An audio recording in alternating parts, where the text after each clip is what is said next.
Myself, Murali from Chennai. I'm representing St. John's First Aid Kits Private Limited is my company, and we are into manufacturing of varieties of first aid kits.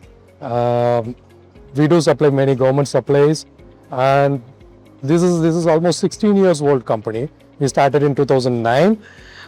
Those days we have been struggling to make this tender procedures across India. That time we were restricted with participating the tenders only in Tamil Nadu and South India.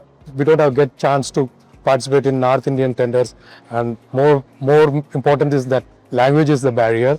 I don't know Hindi, so we restrict our business within South India. We registered in GEM from the version 1. From the day 1, we have been registered with GEM, and we do a lot of business in GEM. Earlier, we had a separate category in GEM that we are the only OEM we registered for this category, that first aid kits, and we do get a lot of tenders, and many orders we used to get it through directly based on the value. But it's proud to be selling to HLL and the big shots.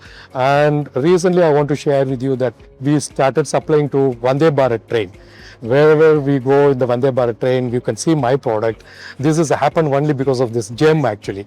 I'm really thankful for GEM, and it's really useful for a startup and a small companies, especially the MSME companies for us, and they are doing a wonderful job. I take this chance to congratulate and thanks to the entire GEM team.